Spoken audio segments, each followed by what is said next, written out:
Prepare o seu coração para ouvir a palavra de Deus. Deixe que ela frutifique em sua vida. O contexto começa no capítulo anterior, no capítulo 13 de João. É quando Jesus lava os pés aos seus discípulos, lhes dá a chamada lição de humildade, dizendo: se eu que sou o mestre trato vocês assim, tratem assim, uns aos outros do mesmo modo. Lavem os pés uns dos outros. Se vocês já estão limpos. Pedro queria um banho ou nada, mas Jesus disse não. Quem já se banhou não precisa lavar senão somente os pés. Há uma dimensão da purificação que é humana, que é esse lavar de pés uns aos outros, onde a gente serve ao próximo que suja os pés na poeira do caminho. Todos nós sujamos. Por isso não ficou ninguém sem ter os pés lavados, embora todos estivessem banhados. E Jesus foi entrando, e eles foram sentindo que aquela era uma noite muito diferente. Aquela era uma Páscoa especial.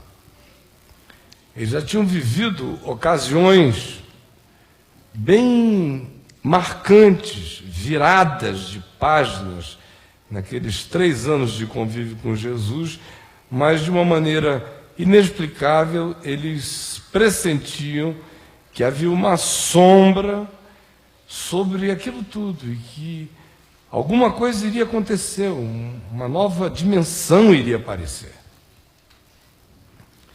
E eu me lembrei dessa percepção, desse texto, esta semana, porque eu fui com a Adriana até Santos, lá na estação de Santos, que vai muito bem, graças a Deus, e tivemos lá o lançamento do livro e várias reuniões gostosas. E na volta, sexta-feira, nós retornamos e deu sol. Foi sexta-feira que deu sol? No dia que a gente retornou, deu um sol. Ou foi, não, desculpa, sábado deu sol. Sexta choveu, quase que acabou a cidade. Sábado deu um sol. Aí a gente foi à praia. E aparecia assim 1 hora de sol, e de repente 2 horas de nuvem, 1 hora de sol, 2 horas de nuvem, mas estava legal para ficar lá conversando. E a gente foi lá numa hora desse sol, estava aquele calor gostoso, e aí quanto mais a água gelada fica, melhor, daquele choque térmico.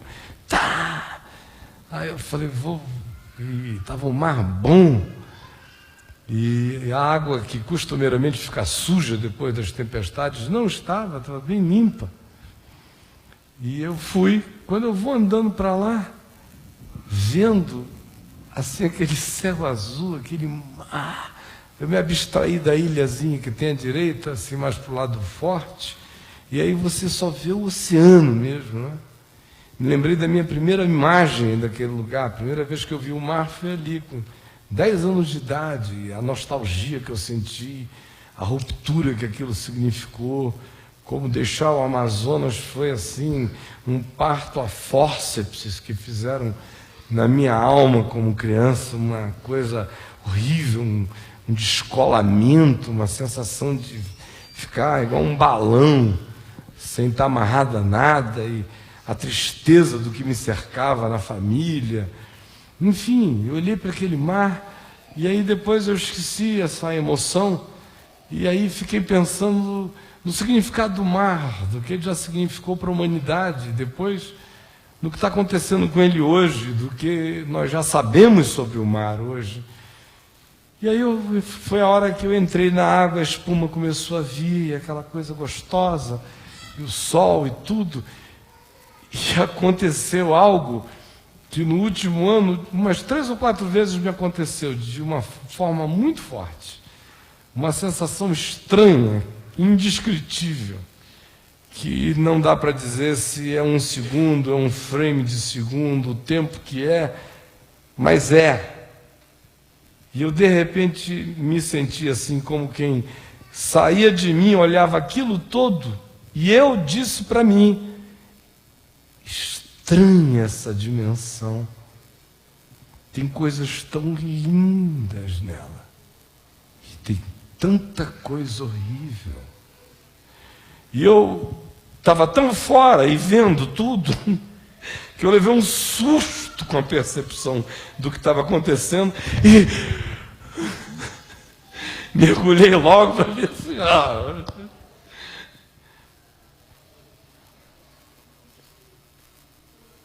Essa coisa de você perceber que a existência aqui é só uma dimensão, é justamente esse o sentimento que está presente aqui neles agora, porque eles já tinham feito uma longa viagem com Jesus, tinham sido encontrados em lugares diferentes, desde aqueles que foram atrás de Jesus e que seguiam a João Batista, e que, ouvindo João Batista dizer: eis o Cordeiro de Deus que segue o pecado do mundo, e alguns deixaram e seguiram a Jesus, até aqueles que foram chamar a gente da família, chamar o irmão, para virem conhecer o que eles tinham conhecido. Ou até mesmo aquele que, em tendo sido chamado, foi duvidoso e mesmo perguntando se da Galiléia podia vir alguma coisa boa ou interessante, não se levantava profeta, não havia uma história, não havia uma geografia profética naquela região de Nazaré. Aí quando ele chega diante de Jesus, Jesus diz: olha, eis aí um verdadeiro israelense em quem não há dolo. E o homem diz: mas de onde é que tu me conheces, ô Natanael? E Jesus disse: eu vi quando você estava sentado embaixo da figueira. E ele entrou em pânico e disse: tu és o Filho de Deus, tu és o Rei de Israel. Jesus disse: espera aí, você não viu nada? Você vai ver os anjos dos céus subindo e descendo sobre o Filho do Homem. Segue. E 12 acabaram sendo chamados de apóstolos. E esse pessoal viveu com Jesus estágios diferentes. Eles tiveram toda sorte de experiência. Eles começaram vendo demônios saírem, com Jesus meramente mencionando a palavra. Começaram a ouvir ensinos estranhos, que eram, de certa forma, contraditórios em relação ao modo como a lei de Moisés era entendida e aplicada. Eles começaram a assistir o sobrenatural visitar o cotidiano humano de uma maneira poderosa e ao mesmo tempo sutil e quase imperceptível, como 5 pães e 2 peixinhos alimentarem uma multidão sem que tenha caído um caminhão de material correspondente de lugar nenhum. Simplesmente eles foram sendo até serem para todos e até sobrar na boca de todos. De modo que não dava para negar e não dava para dizer onde começou nem quando terminou. A água virava vinho, só se podia dizer que era melhor. E que antes não tinha nada, e que só o que se botou foi água, e o que saiu foi aquilo. Mas ninguém podia dizer: eu vi virando. Assistiram o zelo dele por Deus, como pai, comprando briga suicida no templo, expulsando cambistas, destronando o negócio dos sacerdotes e das autoridades religiosas. Viram-no tratar teólogos como meninos, com todo respeito. Viram-no abrir olhos a cegos, viram-no andar sobre as águas e o adoraram por isso.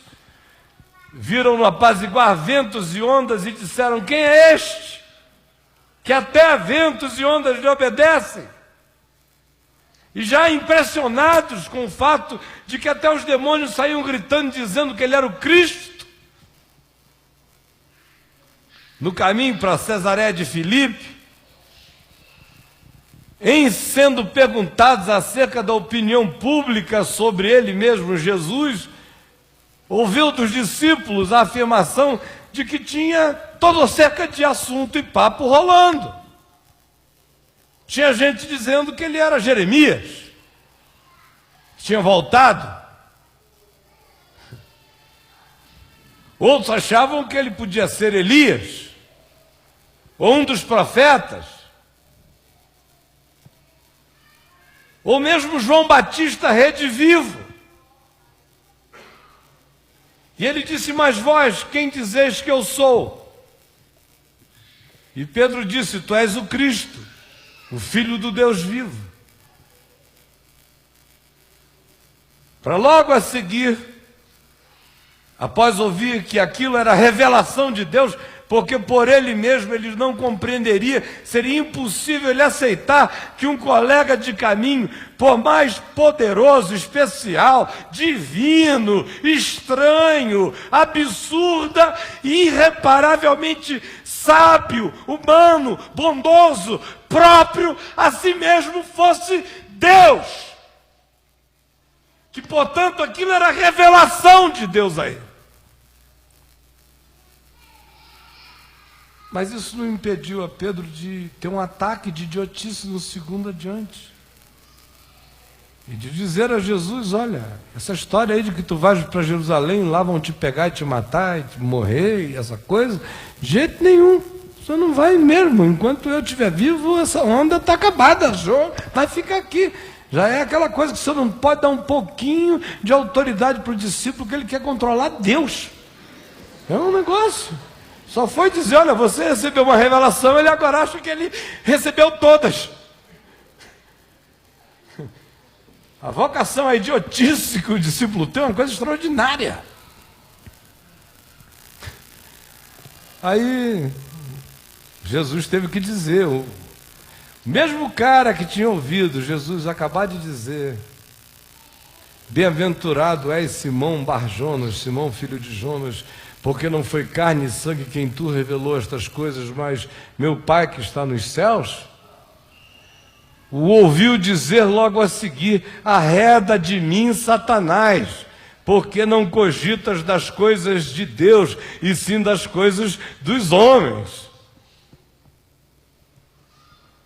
Esse indivíduo, e eles todos juntos, cresceram para ver coisas extraordinárias, como Pedro, Tiago e João, que foram ao monte chamado da Transfiguração e viram Moisés e Elias apresentarem-se a Jesus, que estava resplandecente e em glória, e viram que conversavam acerca da partida de Jesus que ele estava para efetuar quando chegasse em Jerusalém, e ficaram tão embasbacados que soltaram essa besteira outra vez, essa tentativa de templificar Deus, de tornar o santo sagrado, de conter o divino. Senhor, tu queres que façamos aqui 3 tendas, uma será para ti, outra será para Moisés, outra será para Elias, porque a vocação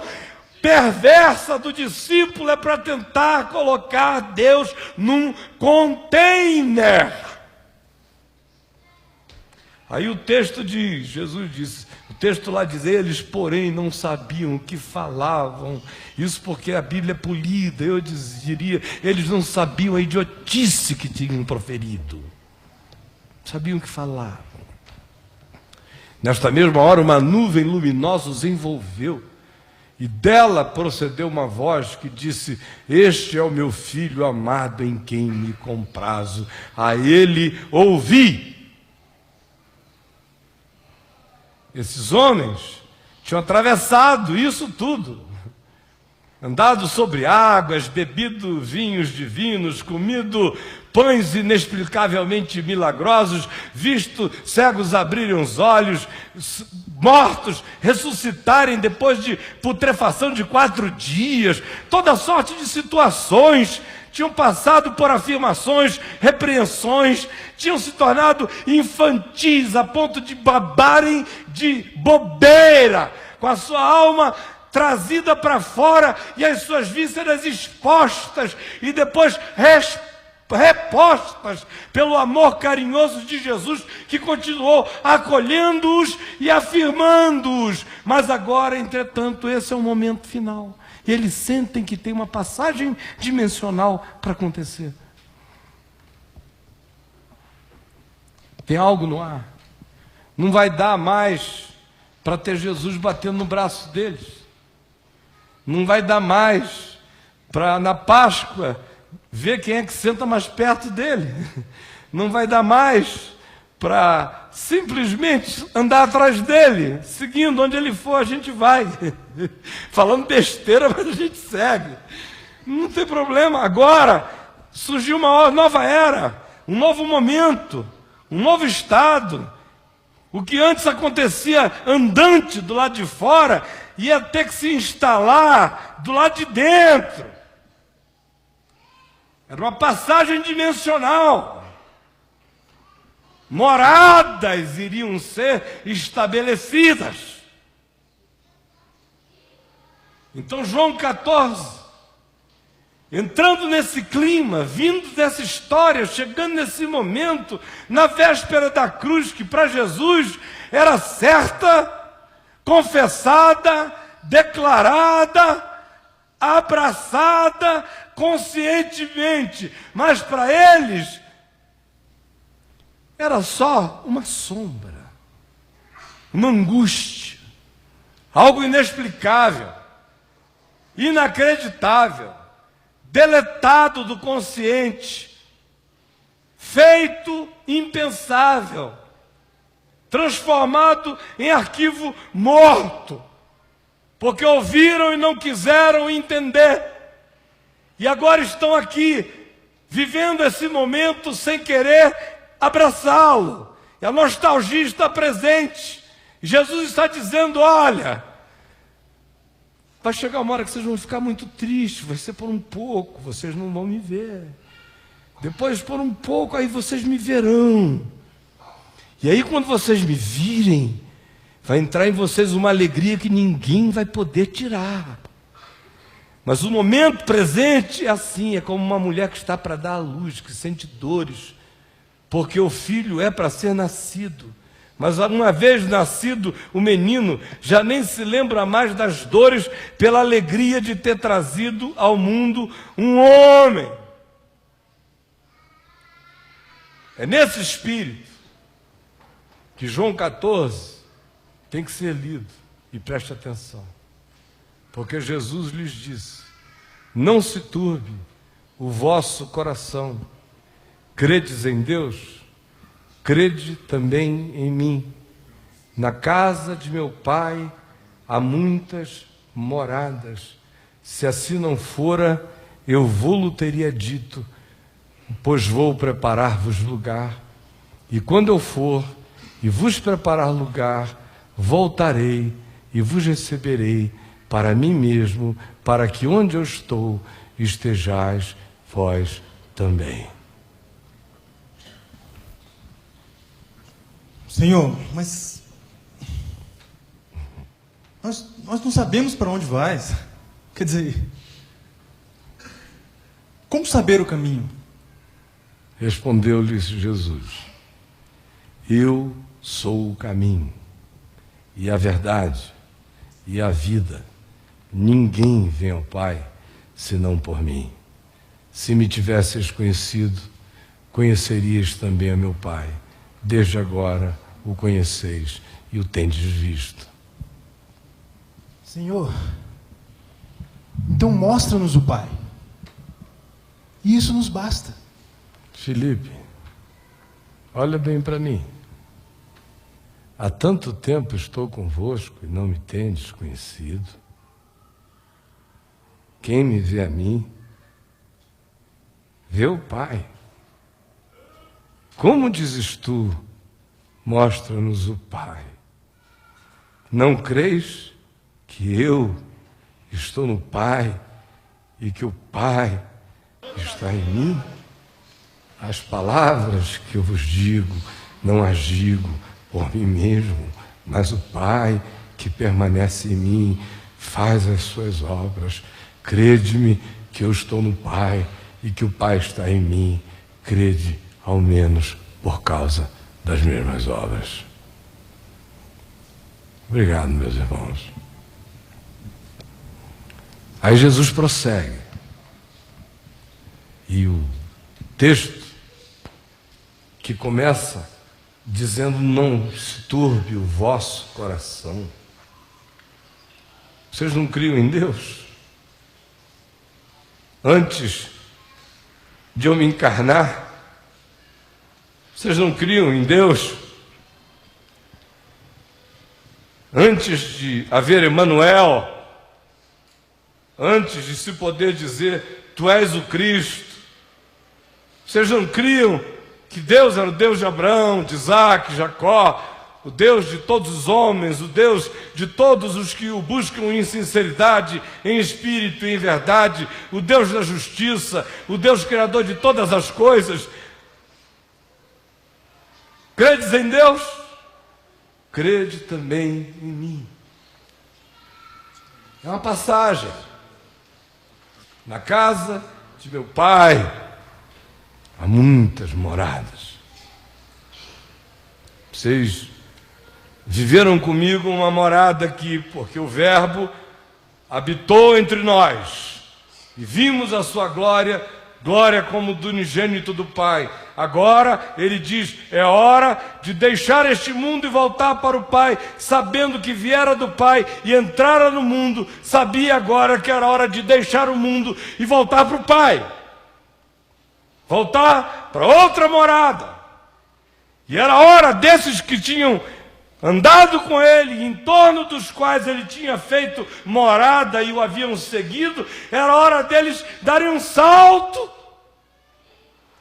e saberem que agora eles iam ter que crer em Jesus como se crê em Deus, vendo o invisível e andando pela fé. E agora o Espírito não era mais a manifestação encarnada de Deus andando adiante deles. Era a pulsão, a luz, o ensino, a sabedoria, o eco da palavra, a voz divina, a certeza que brotava, a compreensão, a volta ao entendimento, o arrependimento. Todas essas coisas é que constituiriam a presença pulsante do Deus vivo na manifestação do Espírito Santo em cada um daqueles que crescem em Jesus e pela fé continuassem o seguindo. Para eles, no entanto, que estavam acostumados a ver, a pegar, a tanger, a apalpar, a quase que fetichizar já a Deus, aquele momento de ruptura, de passagem dimensional, produzia nostalgia e angústia. E Jesus diz, credes em Deus, crede também em mim. Na casa de meu Pai há muitas moradas. Eu não vos deixarei órfãos, eu voltarei para vós outros. O Espírito Santo vai habitar em vocês. Mas fiquem sabendo, na casa de meu Pai há muitas moradas. Se assim não fora, eu vou-lo teria dito.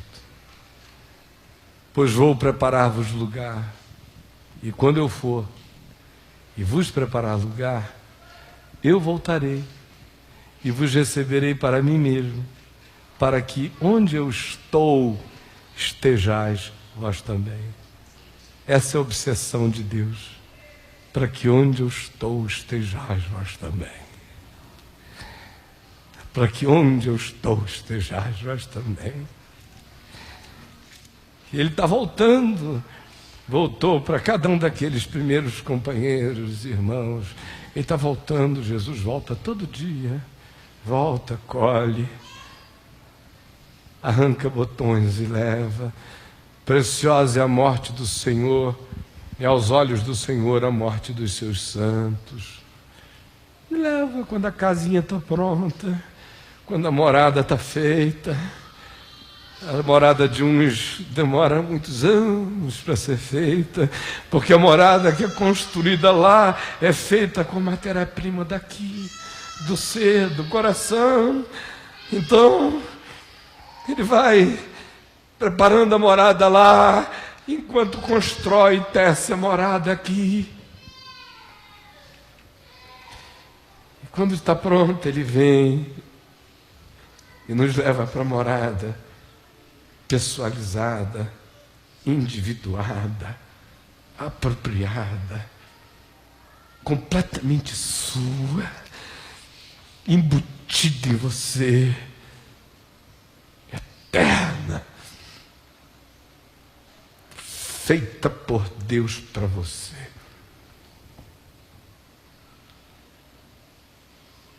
E isso é vida com Deus. Para que onde eu estou estejais vós também.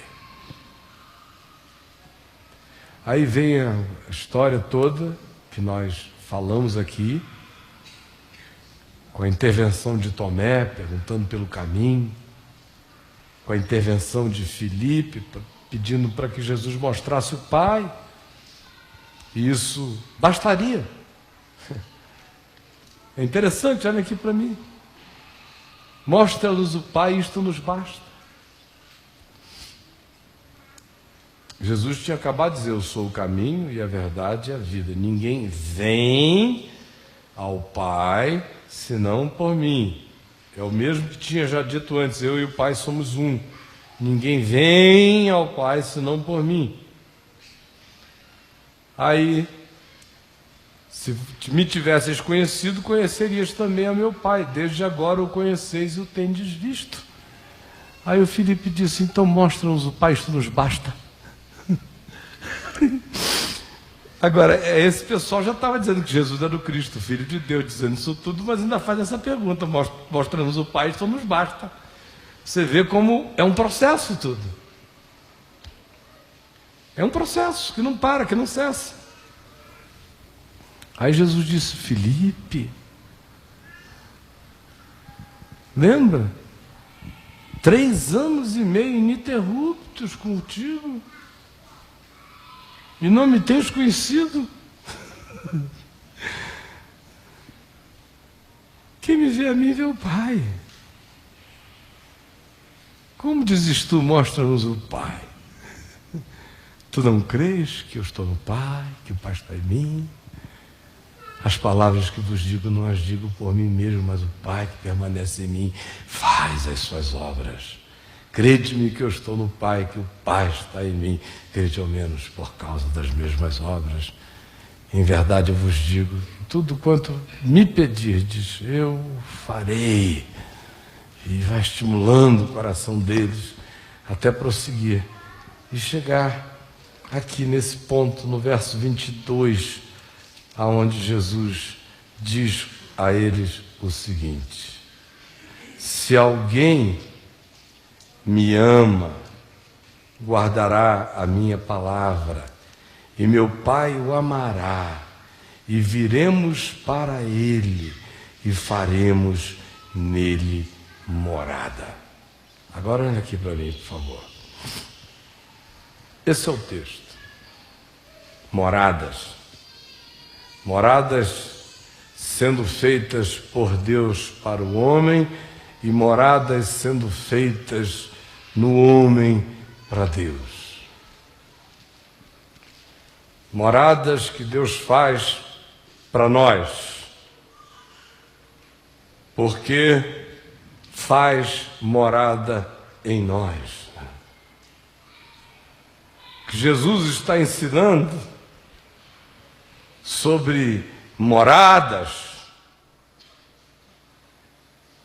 Moradas que significam encontro, para que onde eu estou estejais vós também. Portanto, morar para Jesus é casar com Deus, é ficar sob a casa de Deus, é habitar com Deus, é ser habitado por Deus, é fusão, é mistura, é unicidade, é casamento, é proximidade, é vinculação, para que onde eu estou estejais vós também.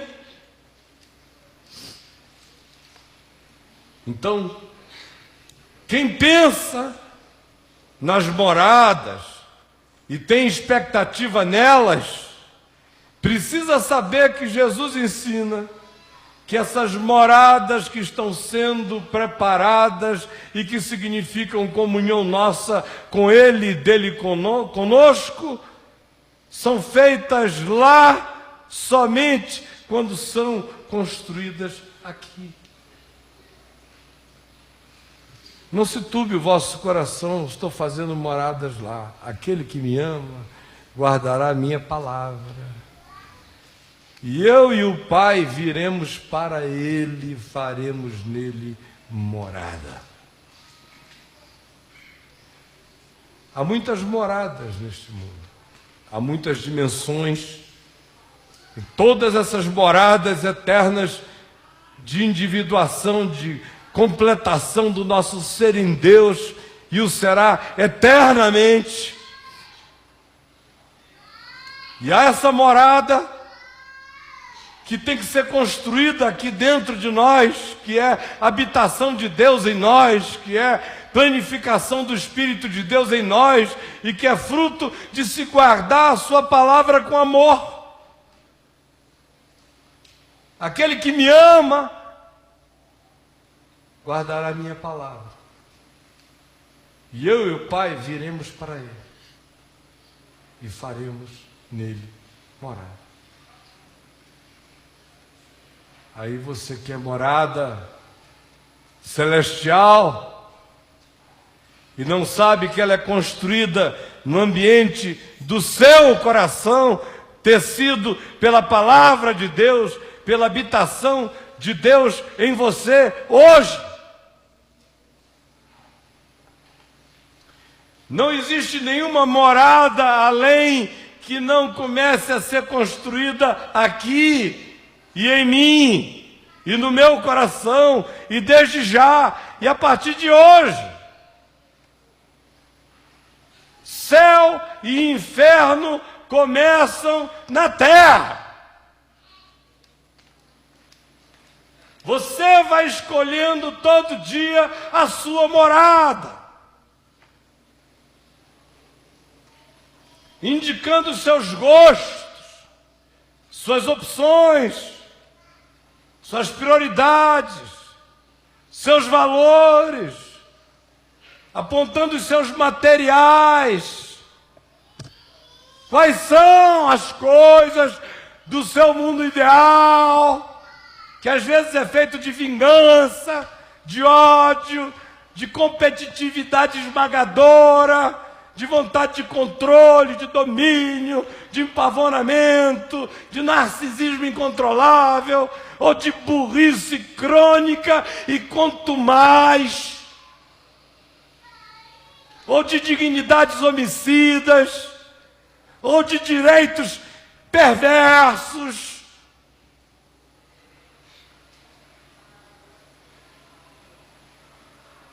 Enfim, esse é o material que a gente oferece. E a gente olha o que Jesus ensina no Evangelho e fica clara essa intenção dele de nos mostrar que essas moradas que estão sendo feitas, estão sendo feitas aqui dentro. Já passou da morte para a vida. Habita o tempo e o espaço, mas se foi atingido pela revelação do Evangelho, alguma coisa se instalou nele, de tal modo que ele passou da morte para a vida, e o olhar tem que mudar. De tal modo que quanto mais o entendimento do que é imperecível, eterno e possui valor imutável habita o nosso ser, mais a morada interior cresce. E a morada que me aguarda é aquela que é construída com material que o meu discernimento consciente, em tendo a chance do juízo, vai escolhendo. Vai escolhendo. Vai deliberando. A morada de Deus no homem é crescente. Ela não para jamais. Eu fico pensando em fases da vida.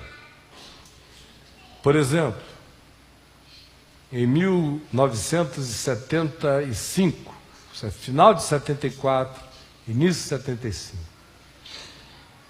eu tive 2 hepatites sucessivas, sendo que a segunda foi de um poder horroroso, que eu achei que ia morrer. E fiquei mal uns 6 meses. E durante aquele período eu vinha orando tanto antes pelos doentes e enfermos, e Deus, por graça e misericórdia, vinha me usando com tanta intensidade para curar os doentes, que quando eu fiquei ali naquela hepatite, eu me lembro de ter botado assim a mão no meu fígado e de ter pedido para me ungirem e todos imporem as mãos sobre mim, porque eu não tinha a menor dúvida de que eu ia ser imediatamente curado, que nada ia me parar. E eu orei, e Deus, pela sua graça, não me curou. Senão eu teria ficado um ser horroroso, já pensaram? Pode nascer um Benihim na alma de qualquer rim por aí. O cara fica besta com facilidade doida, começa a dizer, glória a mim, louvado seja eu, com a maior facilidade. Então eu agradeço a Deus que no auge de estar me usando tanto para curar tanta gente, deixou eu ficar com espinho no fígado. Sentindo aquele amargor de por que tu não me ouves, escrevendo aqueles salmos, onde estás? Sabe? E olha, foi uma luta, 6 meses de luta com Deus, porque eu não tinha ficado curado. No dia 27 de março deste ano, vai fazer 2 anos que Deus me levou um filho. Ele sabe as dores que eu senti, que eu sinto. Agora, interessante. Se eu comparar os conflitos da minha hepatite com conflitos da partida do meu filho, eu posso lhe dizer o seguinte: a hepatite ganhou de 10-0. Não teve pergunta nenhuma, tudo resolvido, tudo explicado. Deus faz o que Ele quer, como Ele quer. E eu, chorando ou não, aplaudo a sua soberania. E o que eu não compreendo agora, eu sei que um dia eu entenderei depois. Finito. Porque a gente muda, a gente cresce, a morada interior aumentou. Aquela moradinha de 75 não aguentou a hepatite. A morada de 2005 tolerou e viveu e sobreviveu e conseguiu enxergar glória na dor. Por quê? Porque a morada interior cresceu.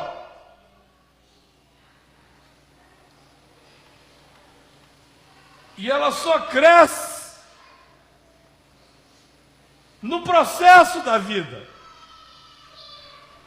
Não há nenhum modo dela crescer se a gente não viver. A gente tomar Pedro como exemplo.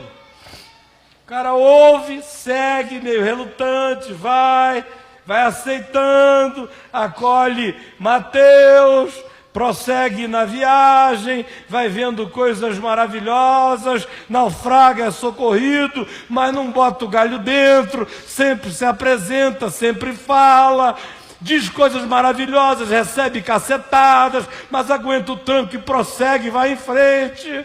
Diz que com ele ninguém pode, mas na hora que o bicho pega, ele corre. Depois ele não tem para onde ir, volta. Ele diz: para onde é que eu vou? Só tu tens o caminho da vida eterna. Esquece que acabou de botar o galho dentro. E aí diz que com ele ninguém pode de novo. Ele que tinha um dia dito que Jesus era o Cristo, o Filho de Deus, e tinha aceito aquilo como uma revelação do Pai, lá na frente, diz para Jesus outra vez: agora sim cremos que tu és quem tu dizes ser, agora nós cremos. Que é quando Jesus diz: tu crês agora? Pois em verdade eu te digo que vai chegar a hora, cada um de vocês vai correr para casa, eu vou ficar sozinho, mas eu não estou só, porque o Pai está comigo.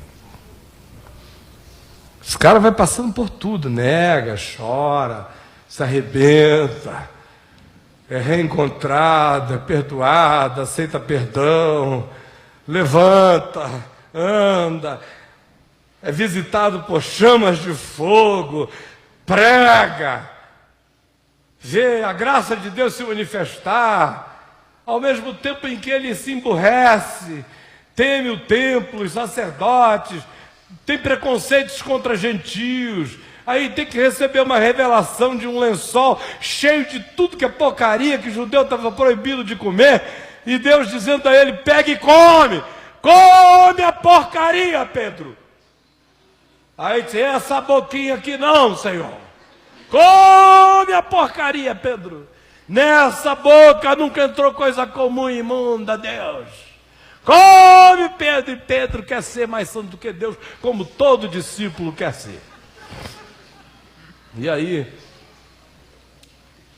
o cara teve que comer a porcaria, teve que engolir Cornélio, batismo de gentio, de pagão, de gente estranha, diferente. Mas ele vinha. Depois Paulo lá na frente, vendo que o cara estava num limbo, numa bolha, coitado do Pedro. Com os gentios ele era o maior barato, comia de tudo, ria, falava, vivia, conversava. Era uma alegria estar com Pedro.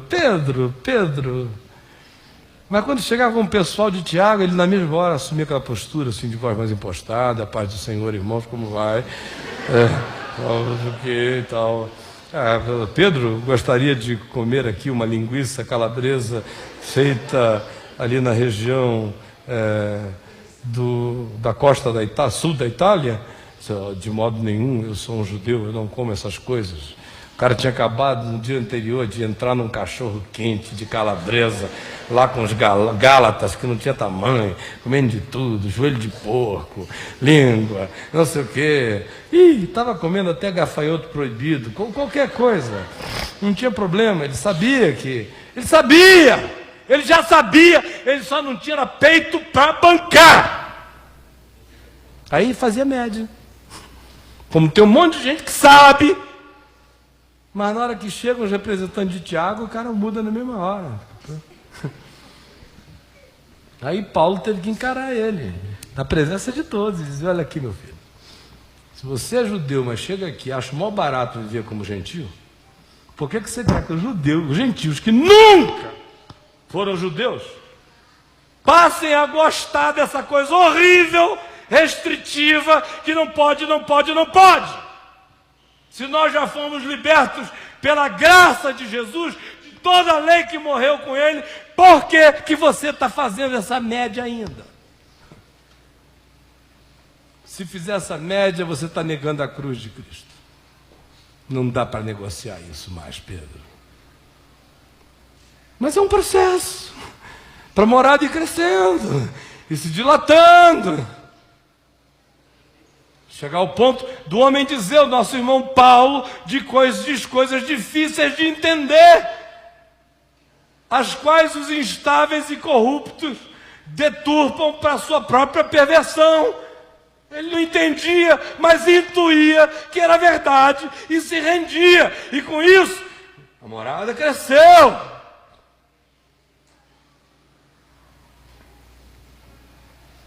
Cresceu a ponto de que, se a tradição estiver certa, o homem no final disse, não precisa me crucificar de cabeça para cima, não, me crucifica de cabeça para baixo, que vai fazer mais sentido com a história.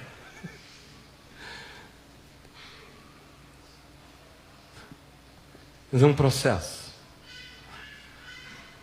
Então, se a gente fica aqui no coração falando dessas moradas eternas, precisa antes de tudo e sobretudo saber que elas são criadas e construídas aqui dentro da gente. Cada um de nós tem que crescer para conhecer as muitas moradas de Deus em nós já a partir daqui. E a vida se encarrega de fazer isso com a gente. Quando gera aquela fé que segue, depois quando produz aquela fé que até se pensa crescida, mas não é, depois gera aquela fé que se vê sumida, perdida, que não se encontra, mas é justamente para se achar, para poder se desembrutecer, se desabestalhar. A vida se encarrega de produzindo consciência de maturidade. A vida que vai gerando até mesmo aquelas situações em que a fé nega a fé, para poder se purificar da fé na fé, e só ter fé no autor e consumador da fé, e não em si mesmo. Ou quando a vida gera os embates de fé que nos colocam diante daquela necessidade de ter a humildade de aceitar perdão, de não discutir com Deus, dizendo, mas eu sabia que eu podia, que eu tinha o poder. Isso já aconteceu, se já aconteceu, já era. A tua justiça própria já foi. Não discute, aceita. Ele só quer saber se você o ama. Você me ama, Pedro? Se você me ama, então cuida bem dos irmãozinhos. Manifesta amor pelos outros conforme a graça que você está recebendo. Fim de conversa. A vida vai fazendo a gente ir crescendo, as moradas irem se dilatando, a mente se abrindo, a gente ir sendo forçado a engolir Cornélios, comer coisa comum e imunda, romper paradigmas, afastar a estreiteza da cabeça e da alma, dilatar o entendimento, para que as moradas cresçam.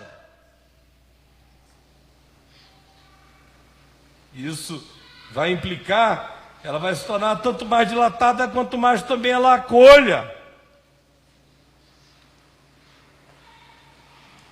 E também, tanto mais dilatada quanto mais consiga ouvir outros, e a verdade que venha a ela de onde ela vier, seja acolhida, guardada, seja instrumento de cirurgia curadora na alma, no ser da gente. Agora, o ponto crucial desse crescer na morada de Deus em nós é o dessa passagem sobre a qual eu comecei falando no início, do Deus disponível, que está aqui, tangível, com quem a gente anda, para o Deus indisponível aos sentidos. Quando pela fé você faz a passagem, e a gente que nunca fez até hoje, e é por isso que a religião cumpre esse papel de representante do Cristo visível, e a igreja adora ser o Cristo visível. Quando ela diz que é o corpo de Cristo, ela não está falando a linguagem de Paulo, de serviço, de doação, de membros servindo uns aos outros e à vida. Quando ela diz que é corpo de Cristo, ela está dizendo, nós somos a visibilização de Jesus na terra. Sigam-nos. Agora, se você não deixa essa morada se instalar, o que acontece é o seguinte: Você não faz a virada, não faz a passagem e se torna um ser fetichizado, filho da religião, que já não tendo Jesus andando na terra, transforma a religião, a igreja, que se chama corpo de Cristo, no ente representante de Deus na terra e que diz: faça isso, não faça aquilo. E o indivíduo passa a vida inteira ameninado, nunca cresce e vive a contradição de se declarar filho do céu, sem entender por que dentro dele ardem chamas da angústia de um inferno que ele não pode discernir. Meu irmão, a morada lá além começa bem aquém. Começa aqui, começa agora, começa com conversão do entendimento, o amor, a palavra da vida. Eu termino agora, de verdade. Teria muito mais o que dizer, eu estou parando na metade, porque eu me alonguei muito em algumas coisas. Mas uma outra hora a gente continua essa conversa. Sabe qual é a minha consolação? Quando eu tenho que parar assim, sem a devida conclusão? É que quando Paulo pregava, ele não chegava em lugar nenhum dizendo assim: meus irmãos, vamos abrir a epístola de Paulo aos Romanos. Nem aos Colossenses, nem aos Filipenses. Era só um papo. Ele não podia nem dizer: vamos abrir em Isaías 52. Nem se levava o pergaminho, nem tinha o capítulo 52. Não tinha nada, era só conversa. E eu sei que enquanto a gente falou, muito mais do que eu, quem falou foi o Espírito do Deus vivente, para além de tudo que eu consegui dizer e que eu sou incapaz de falar.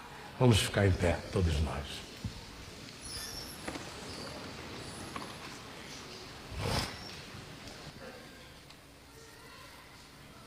Vamos orar. Pai, faz a morada interior crescer em nós. Não deixe que ela fique contida pelos limites da nossa mesquinharia, das nossas brutalidades, dos nossos preconceitos, da nossa impossibilidade de sermos flexíveis. Não deixa que essa morada vire um casulo em nós por causa das nossas pretensas certezas pessoais. Dá-nos um coração humilde, porque na humildade tudo se dilata, tudo cresce, tudo aumenta. Por favor, faz com que a morada interior de cada um de nós, na qual tu habitas, cresça conforme a dilatação do amor, do entendimento, da misericórdia, da justiça, da verdade, do acolhimento aos outros. Obrigado pelo privilégio de ir podendo antecipar o gosto pela morada que tu preparas para mim, te contando na história do meu coração, dos meus sentimentos e dos meus amores, dia a dia, o tipo de coisa que eu consigo discernir que tem valor eterno. Obrigado porque essa morada que tu fazes, tu estás fazendo aqui, já hoje, dentro de mim. E eu sei que quando ela estiver pronta, para ela eu serei levado. Te peço que ninguém aqui fuja desse trabalho interior. Dá que a tua palavra da verdade tenha produzido entendimento e que cada um aplique esse entendimento à compreensão da vida. E traze-nos domingo que vem com muita alegria.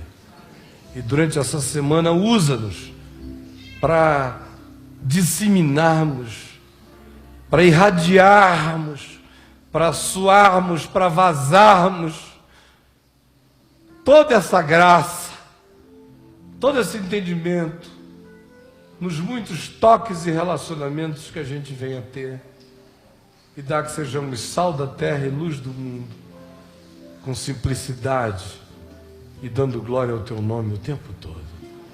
E traze muitos amigos nossos a essa fé e a essa comunhão. É o que nós te pedimos em nome de Jesus e para a glória do Senhor Jesus. Amém e amém.